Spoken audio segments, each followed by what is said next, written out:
News Talk 730 AM and 95.3 FM welcomes you to D&D's Meet the Candidates Hour.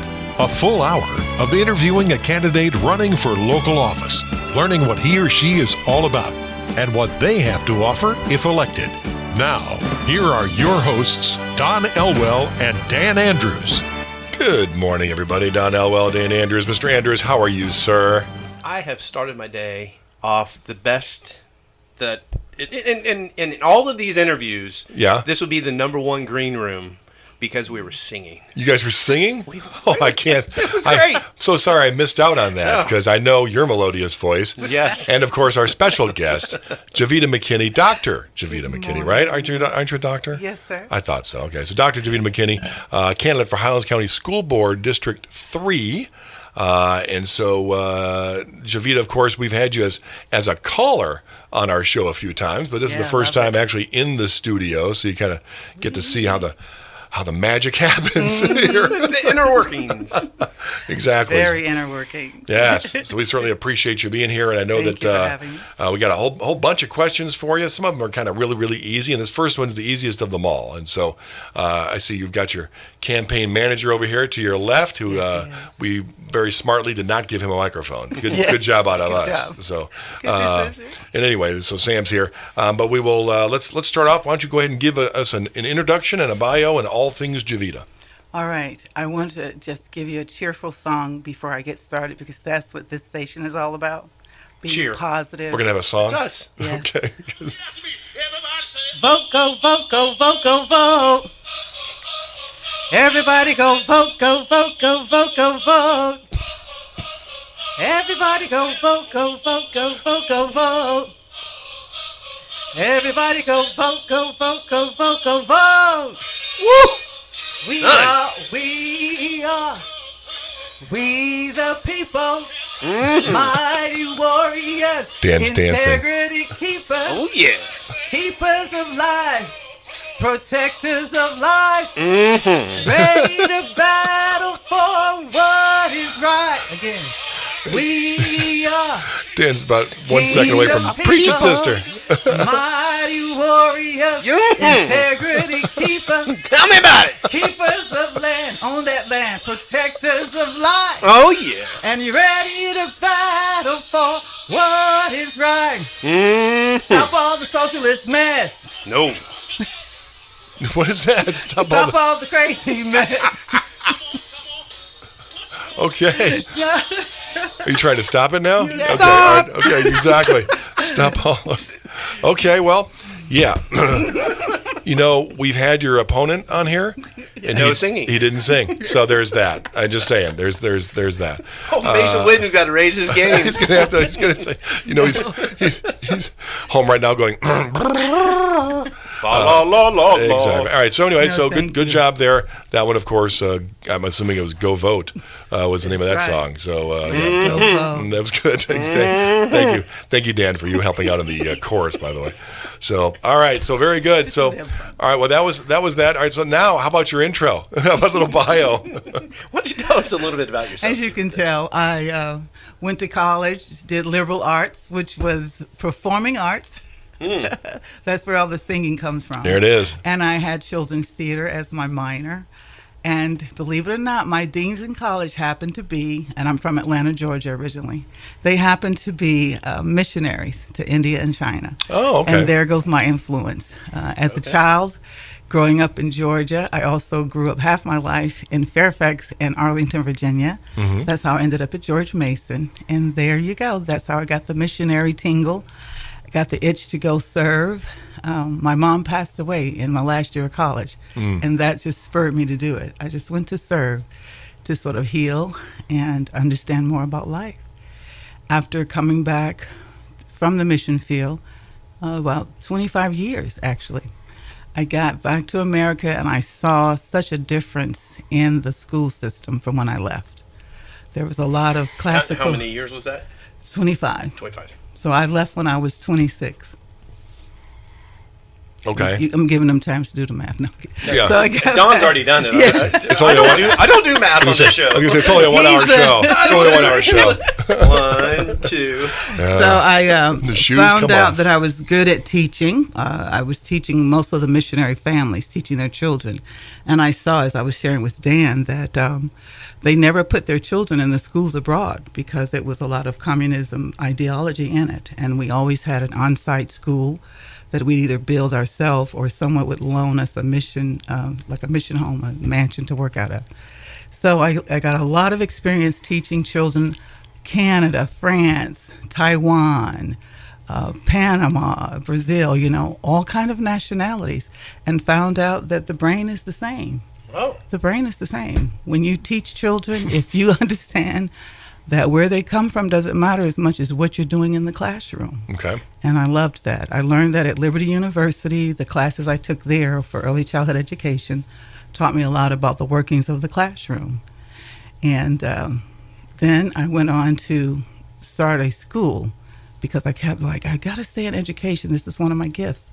And I ended up opening a wonderful school called Loving Lambs Academy. And that's what I've been doing for the long time since getting back to America.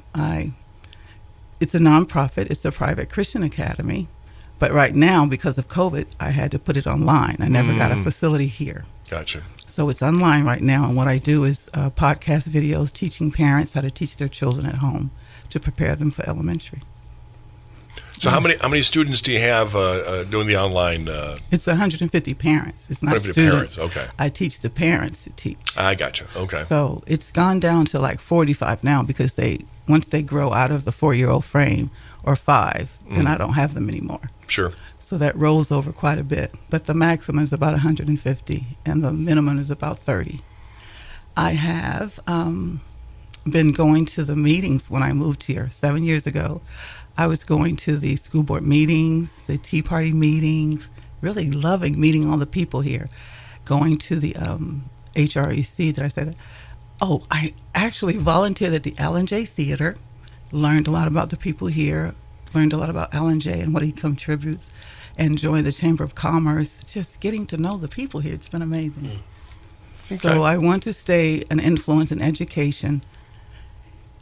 And of course, once I was going to the meetings, my husband and I just noticed some things that were going on. Hearing the parents and the grandparents really give their concerns, and I thought I could help. Very good. All right, so we're here with Javita McKinney. She's running for school board, District 3. And you touched a little bit on it, so I'm going to jump ahead in my script a little bit to ask you, if elected as a school board member, what could, or do you want to do to integrate the family back into the school system? It seems like that's a common disconnect that we hear. Excellent. And it seems like from your experience that you've got some experience in that. So yes, why don't you share with us a little bit about how you would reconnect with the families? Awesome. Well, one of the first things I noticed with the policies, HB1 was one of my favorites, and it's school choice. It has the parents getting the ball back in their hand where they get to evaluate, they get to assess the teachers, the administrations, and even the curriculum for the school they'd like to send their child to now. And the funds will be following the child. So that was a very good thing that Governor DeSantis did. He also has about 19 other plus school bills and House bills that really help the parents to have back their choice and their being able to engage and being involved with the school and what's going on with their students. A lot of involvement. HB 931, it includes now, since I have, my doctorate in divinity, chaplains, and I would say clergy. They can also participate in the well-being and healthiness of the mental state of the children now, not just the medical field, not just the sociological field, and it's great. So it's the policies. It's about the policy making. If you can get some solid foundation policies, the parents can stay involved, and they will want to be engaged because they promote them to be a part of school. Very good. And again, of course, talking with Javita McKinney, candidate for Highlands County School Board District 3. Many more questions. We are just scratching the surface here, Javita. There's a lot more questions to come. And as the D&D Live Meet the Candidate series continues, we also might have another song or two. God only knows. And then, of course, Dan will chip in, and we'll just go from there. Lots more to come, clearly, on D&D Live's Meet the Candidate series with Dr. Javita McKinney. D&D Live Meet the Candidate series here, Don Elwell and Dan Andrews. Of course, we're here with Dr. Javita McKinney, candidate for Highlands County School Board District number 3. Javita, we got the intro, we got the bio, we got all that fun stuff. Tell me this question, though. This is kind of one of the more basic ones. Why do you feel, or outline why you're the best candidate for the position of Highlands County School Board for District 3? Glad you asked. I think I'm the best candidate because of the Leadership Institute training I had. I did 2 certification courses, one in 2023 and 2024. These are great. It's an institute that's in Washington, D.C., based in Arlington as well. And the senators, congressmen, and all of the state level, those particular politicians get in. They offer classwork and training on how to be your best candidate and also how to serve once you're a candidate. And that brings me to Governor DeSantis' quote that touched my heart. It says, "We will make sure that parents can send their kids to school to get an education, not an indoctrination." And he said this in 2023. And he's helped by writing these policies into laws to really help turn our books, our textbooks, our teachers' things, and their training into things that are going to motivate the parents to participate, as well as teach the children how to think, not tell them what to think. Okay, very good. Very good. So your background, you have a very you have a very Christian background, and so one of the questions we've asked all the candidates is, how do you feel, or where do you see religion as being part of the school system, and how do we integrate that and best integrate that into the school system? Awesome. Well, how I learned my religion, I'll say it was from my parents. If it's not at home, it's going to be pretty difficult to instill it, but we could try. And one of the things about parents, how important you are, parents, your home is the first classroom of your child, and it's also the lifelong classroom of your child, even when they're an adult. So guess what? When you engage with the school, you get to help that happen. I also would love to see, which I could probably help out with from my experience and my background, is let's have some classes that we can offer as an elective, Bible, history study, history of the religions, those kind of things, and even have the children be able to participate in dramas and just all kind of using all their senses to deal with the biblical studies, the religious studies of other types of religions even, so they can choose their best way and what religion they'd like to be involved with. And the parents, of course, what they do at home is what the children will be doing. So we should offer that so that there's no one religion being bombarded, if you will, or controlled. People get to have that free choice like they get to choose the school. Very good.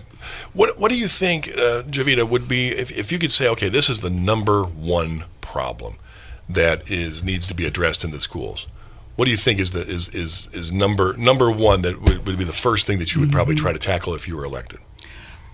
Because the teachers are a high component in the balance of the parent, that child, the student, the teacher, I believe, having the best potential, professional development training.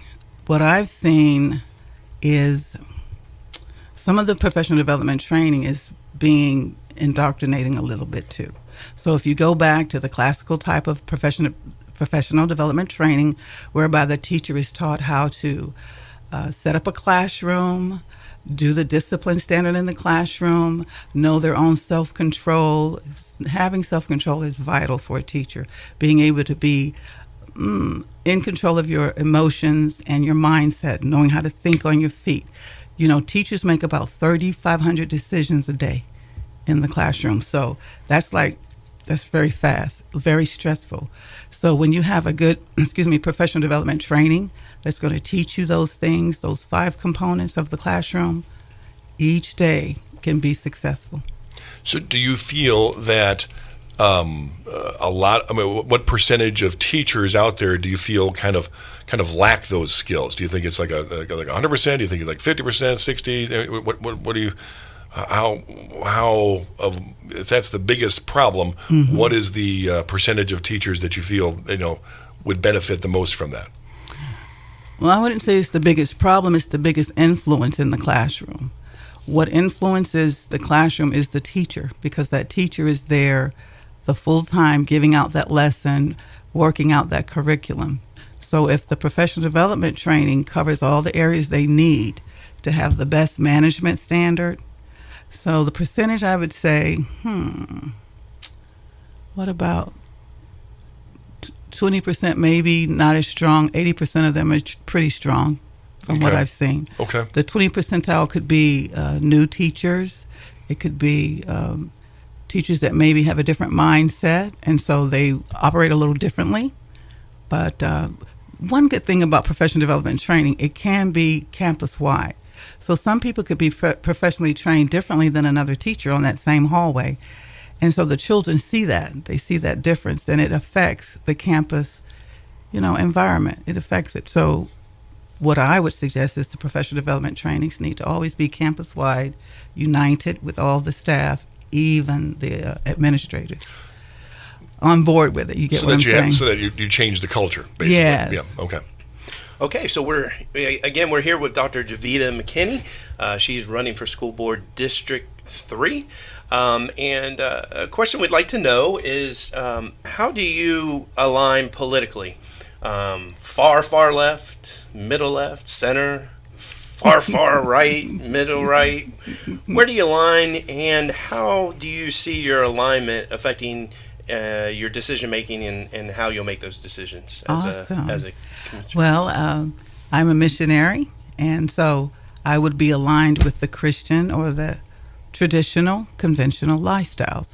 The reason that I believe that that's the best type of alignment is because, and even as a Republican, we believe in ownership of property. We believe in the family strength. We believe in minimal government control. We believe in the parents having their voice. So those things are good, and they could fit anybody's mindset. As a Christian, you have a lot of, I don't like to use the word love, but love comes to me. You learn how to love everyone. You learn how to treat everyone the same. The Bible teaches us to be no respecter of persons. So you cannot put one person up, like I can't serve this community more than I serve that community. I can't serve that group of people more than I serve the other group of people. All of them have to feel like I'm serving them wholeheartedly and that I care what happens to them. And I do. So that's what I think Christianity has afforded me. It has allowed me to be able to see people through the eyes of promise. I see the best in people. If I see a malignant thing or something that's delayed or what have you, I have the tools to go in there and help them change it for the better. And I'm a great team worker. So far, I haven't had really a lot of bad reports in my evaluations as a teacher, my evaluations as owning a school. My evaluations have always been in the 90 percentiles. I don't like boasting, but you have to thank God for things like that. As a candidate, I've heard that it's important to boast. Okay. Yeah. So I haven't really gotten many evaluations that would make me change out of the education arena because they tend to be pretty high. And I've even had, like Dr. Longshore reminded me of my start. I was on a hallway helping another teacher put up her bulletin board one summer, and the principal walked by and said, "Javita, do you have a job this fall?" And I said, "I do now." She said, "You sure do." So she hired me and tested me out, and I took off from there, realizing that I really can teach in the public sector, because for a long time I was doing just the Christian sector. And I see that it's not different. The heart of man is the same the world over. People just need to know that you care, especially students. They don't care how much you know, says Madeline Hunter. They want to know how much you care. And they will work with you, and they will try their best to do their best in your classroom. Very good. And of course, we're talking again with Javita McKinney, candidate for Highlands County School Board District 3. And Javita, of course, as you know, the Highlands County School Board is made up of 5 school board members. It's going to take kind of 3 to go in any one direction necessarily. Are there any current school board members that you find that you kind of align well with at this particular time? The two new ones, the two newest, of course, they tend to have a similar outlook on decision making. The others, they tend to go either way depending on what they see is best. So I think I could work with any of them, though. Sure. Well, Yeah. I just was who Yes. would you most align with would be probably the two new ones. The two new ones, Okay. because I was a part of getting that people to meet them and promote them. I did when they were campaigning. So yeah, Oh, I very did good. the research, I guess is what you say. I did the research about them, and the other people were already in office. So yeah. Very good. Well, we have got we have listener questions that Okay. came in, Dan, and I know you've got a couple, and I know I've got about two or three also. We've even got a listener comment right here that says, "Tell Javita I'm voting for her, please. I'm her biggest fan outside of her family," is what it says, and it may even be Aw, maybe even thank you. including the family. I don't know. I can't. I'm Did not. Sam write that in? Sam's not jotting this note down. I noticed that. But, that's very good. But anyway, so of course we're talking with Dr. Javita McKinney. Thank D&D Live's Meet the Candidates series will continue in just a minute. D&D Live's Meet the Candidates series continues with interview of Dr. Javita McKinney, candidate for Highlands County School Board District Number 3. And it's time to turn over towards kind of listener questions, getting a little bit tougher now. Dan, you've got the first one. Okay, so Dr. McKinney, why don't you tell us what separates you from your opponent, Mason Whidden? He has years and years in the school system, and as I shared before, was a teacher of mine. Right. But what do you feel that you bring to the table that maybe is a little different than what he brings, and share a little bit about that with us. I love it. And I actually loved meeting him. Wonderful man. Well, I bring a new thing because he's been here the long haul, and that's honorable. But I've been long hauling internationally, nationally, domestically, and I bring a fresh look on things because I'm not so subjective to the people. I have a loyalty to them, but not a loyalty to the point that I know them so familiarly I couldn't, see some flaws or be willing to correct them. So I think I bring that, objective view. I bring another skill, I would say. Excuse me, I've owned a school. I've operated a school. I've opened a Feed My Lambs for another person, another lady who has a Christian Academy in Liberia. She has like 11 other ones. And I opened one of her schools in South Georgia where there was a very needy community, if you will, and that went well. I've gotten certification to train teachers. He has two. But I train teachers in their specific disciplining, also safety and security, and also professional development training. So I have certifications to do some things that will kind of give a good tweak to what's going on now. And, these teachers are so dedicated, they would pick this up well and get on with it. It's just some of those missing things that I've seen. Okay, very good. Mm-hmm. I've got a whole bunch of short questions here that kind of lump together a little bit. So have you worked as a teacher with a state teaching certificate anywhere, like maybe like when you were in Cobb County, Georgia? Were you in the school district there? Did you have a state certificate to teach there? No, I had a paraprofessional certification. Okay. Have you had any state teaching certificates in any state here in the country, or no? No, I've always worked in private schools as a full lead teacher. So the certification was my degree. I gotcha. And, there's a PSAT, that test that you can take as a teacher if you wanted to get certified. But I was always looking to own a school, so I forgo that because I had been on the mission field so long. So you've never been employed then by a school district anywhere Yes, directly? in Cobb. In Cobb County. Just as a paraprofessional. Okay, for how long? 12 years. I did 5 with the special or exceptional needs, and the other 7 was with a multitude of different populations, ESOL and all that. And what grade levels did you teach at Cobb? Believe it or not. Okay, all. so kindergarten all the way through high school. K to 12. Yes. My strongest experience, though, was in the early elementary areas. High schoolers, the principals would always say, "You're too friendly to them, Javita. You're treating them like pals." And I said, but they are. It's kind of, I believe high school is more supervisory at that point because they've already been through school. They know what to do. You kind of supervise the classroom. You don't want to make them feel like babies.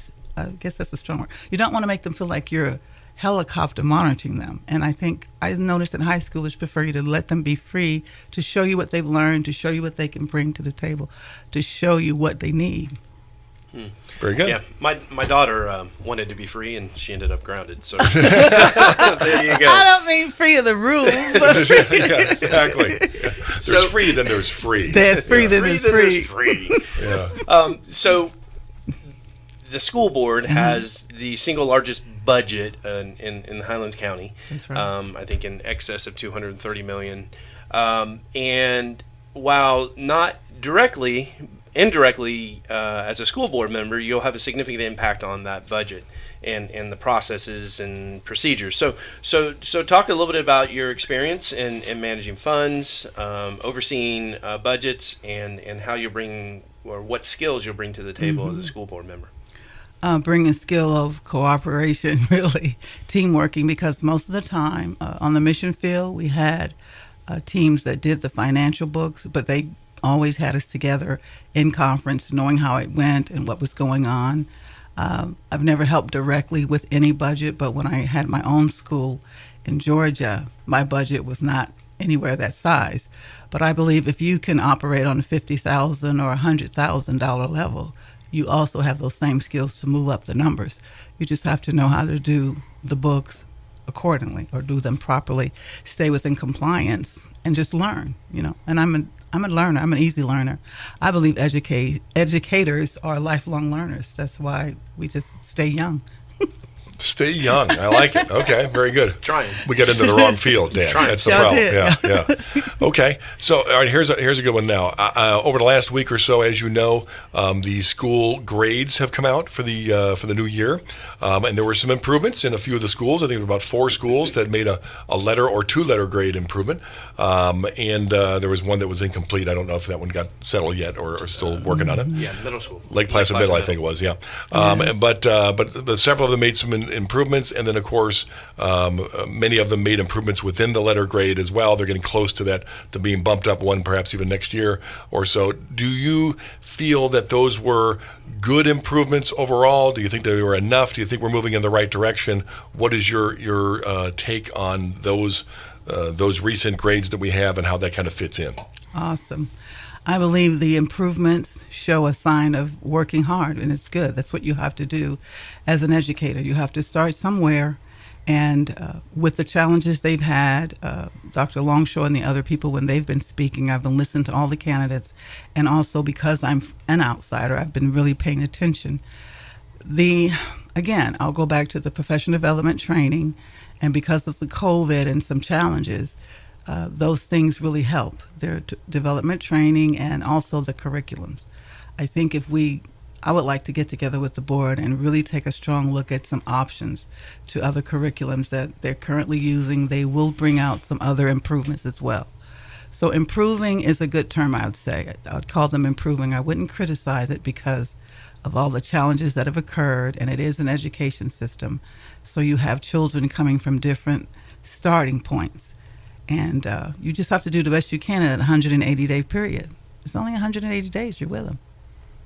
Okay, very good. Okay, so for the listening audience, if you're just tuning in, we're here with Javita McKinney. She is a candidate for Highlands County School Board District 3. And if you're just tuning in, you missed the melodic intro, but fear I not. have a closing one. Fear not. No. You can go and listen to all of our candidate interviews, including today's, at newstalk730am.com. We've archived all of them. There's a little link right there. Click on that link. It'll take you to YouTube, and you can listen to our entire series. And I recommend just sitting down and hitting one after another. Yes, I mean, they do. riveting. They sound So Javita, my next question for you is a two-parter. Okay. We had a little hiccup in the school system here locally when it came to health and sex education in the schools. So the first Absolutely. question is, at what grade do you think that should start being integrated into the school system, one? And then the second part is more of a global view. How will you handle mandates that are handed down from the state level that yeah. you are charged with implementing? Exactly. Good question. I'll start with that second part. Okay. Because you hit a thing It's to your me. For example, the African American history course, for example, I'll use that. That has come down. I think there's some not potential dangers in that because it could be interpreted wrong. So what I would do is have that course include even biblical history. You know, if African Americans want to know their history, get all the history, get the true history, and the Bible has a very good standard of our history. It talks about our heritage, actually, and also so that you're not excluding. I believe that U.S. and state history, I would always combine that with, so that it's not looked upon as something that has always been missing, because I don't believe it's been missing. I think everyone contributes to history. Everyone gets to be studied, right? It should be a part of the study. And so when we pinpoint a particular group, it could be a slippery slope. But how he worded it, it didn't. I will say that. Okay. How it's worded. So, but when it's a mandate, how do you negotiate if it's something you don't believe should be in the local system? Or, like you said, a change to that? Right. Again, you have to comply, but then you have to give the alternative. You have to show state history, U.S. history, world history, because at least they have what they ask for, but they're going to get what they need also to see the full picture, the full spectrum. So if you always include world history, the state history, like people that live in Florida get Florida history, people that live in Georgia get the history of Georgia, and then you're going to get a better sample, how about that, of all history. All right. Second part of the question. Okay. Sex and health education. At what age do you feel that that should be implemented in the school system, and at what degree should that be implemented? Okay. I'll use my personal experience. Coming up in elementary school, it was introduced in 5th to 6th grade, and 7th. And I think if you put it on those 3 levels, simple or basic, a little bit more advanced, but keep it on the health education format. If children are taught how to care for their health, the modesty, those things that abstinence teaches, then when they're exposed to other things, they have a foundation. They have something to balance or compare it to. But if you don't teach children modesty and abstinence, then when they're experiencing things or something comes at them that's not in the books, for example, or that is in the books, they have a foundation to work with. They have a way, well, what's going on with this? Parents definitely need to be a part of that. I think parents should do the sex education at home so that they're not shocked when they're in the classroom. The parents, I think, should be the first voice in teaching their children about sex education. They know their standard. They know what they want their child to learn. Now, if it is a conflict from the parents and the school, there is a policy, policy 0131, where the parents, as citizens, they can talk to the superintendent and say, is there any way we can adjust this? Is there any way we can, even though, now you're saying if it's a law, it has to go through the whole process again. So parents, you just have to protect your kids from whatever you want to protect them from. Okay. All right, very good. Again, talking with Dr. Javita McKinney, candidate for Highlands County School Board District number 3. Javita, we've got a couple more tough questions, and then, of course, a couple softer questions as well, coming up in just a minute or two as well, as the D&D Live Meet the Candidate Series interview number 8 out of 9 continues. D&D Live Meet the Candidate Series live with Javita McKinney, candidate for Highlands County School Board District number 3. Don't forget, of course, Election Day is on August 20th. Early voting, I think, starts on about the 8th or so. Is that right? I think it's the 8th of August. And vote-by-mail ballots are already in people's houses, and that actually brings me right to this question, because we had a listener that called in, or no, texted in rather, and said, hey, I've made all my ballot selections except for one. You sound like you're very pleasant and non-threatening, but it sounds like you might be passive sometimes. So are you able to put on the gloves and fight for your viewpoint if need be? Absolutely. Just ask Sam. I was going to say, perhaps I should have asked Sam. Yeah, perhaps I should have asked Sam. Sam, can she do that? Yeah, my yeah, son. yeah. He did not even hesitate. He just said, "Oh yeah, she can be threatening. Don't you worry about that." I can. Yeah, but you. I am a Kim? peacemaker. I will say that, and thank you for saying that. However, I have my way of giving you the look and making sure that we're on the same page. If we are becoming combative, I will stand my ground because I have strong convictions. Good. Well, okay, very good. I appreciate that. Dan, you've got the next question. Yeah. Okay. So another race that's going on right now is the race for superintendent of schools. Who do you pick? No, I'm just kidding. I almost said it. But in all seriousness, that role has been discussed as an elected or an appointed position. Which do you favor, and for what reason would you advocate for one versus the other? Awesome question. I know. You're Thank good, you. right? Oh, brother. He's gonna he's bossing himself, y'all. He's patting himself on the back in here. Both have their pros and cons. The reason I favor, what do you call it? Assigned, what is it called? Elected. Appointed. Thank Appointed, you. okay. The reason I favor appointed is because of the way, if something happens, they can be removed. The elected official has to have like 7,000 names on a petition, and they also have another alternative punishment is that's a year of losing their salary. So, but the thing is, they still stay in office. Right. So the reason the appointed one I'm more favorable towards is because something like IMAD could happen, and you would want to ask them to resign just so that you can get things worked out. Or maybe the resignation isn't necessary. So the appointment gives you a lot more flexibility, I think.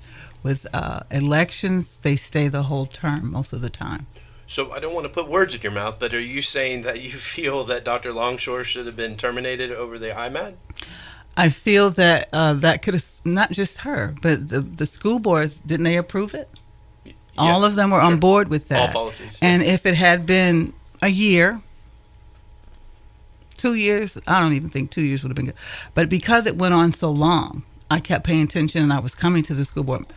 Yes, I think actually what another state did was the mayor had them all resign so that they could get things back in order again. Okay. And that it kind of, that worked for the families there. The families here are very close-knit. And so maybe that wouldn't have been a positive for them, but that's really what the standard is. Okay. Very Okay. good. All right, let's lighten up the questions a little bit here. So in Highlands County, you mentioned, of course, that you really have worked hard to kind of get immersed in the community, Yes, if you sir. will. So tell us, what are your favorite things to do for like recreation time here in Highlands County? Can I say it, Sam? I'm kidding. Okay, all right. This interview just took a turn. Take it. Click the button up. Yeah. No, my favorite thing to do here in Highlands, wow. Oh, I like the theater at the mall. Mm-hmm. I like the parks, Hammock Park, and It's radio, so silence is not good. I know, right? What was, Sorry the, about that. what was the last movie you saw that you enjoyed? Knives Out or something like that.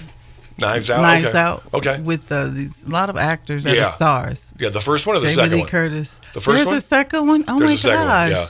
The first one, yeah, that was a couple years ago. So I think it was behind. pre-COVID. Yeah, that was pre-COVID for sure. So, okay. Well, and continuing that theme, what are your favorite restaurants in Highlands County? Where do you like to eat? You warned me. That Dan, always going food. Yeah, tell me. They're going to ask you what restaurant.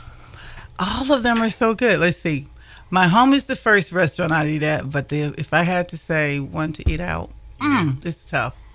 Yeah, what's a good lunch place? Where would you go for dinner? Chicane's. Okay, for dinner or lunch? Dinner. Dinner, okay. I don't think they do lunch at Chicane's. I don't know. Yeah, I don't know. They used to. Yeah. Lunch, Island View. I'm an ambiance person. So food is good everywhere I've gone here. I guess I don't have. Do I have a high standard if I think everything here tastes good? Some could say All a the low restaurants standard. here. Oh, look. some could say pandering. I'm not, you guys. I'm telling you, food is good. So, Okay, I don't have a favorite, but those two I would say. okay. So back to school board related question real quick. Why don't you talk to us a little bit about your thoughts on vocational education and how that fits into our local school system and the successes or failures you see there?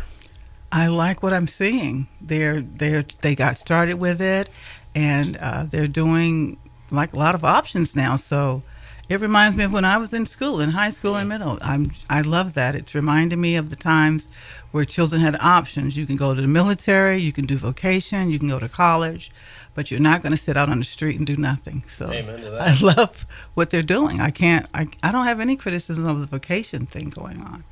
I would love to see more, and that's what they want. So they're on the same page as far as I'm concerned. Yeah, I think we kind of gotten. Yes. Well, here we're going to go into discussion mode, but I think we kind of moved from where for 20 to 30 years it was you have one track, right? Or you're a failure, right? That track was That's right. go to college or be a failure. That's right. You know, How and terrible. I'm being very dramatic with that, but I mean that's That's kind of the routes we That's the had. point. Now we're kind of refocusing in on vocational avenues, and of course the military I think is a great avenue also. Right.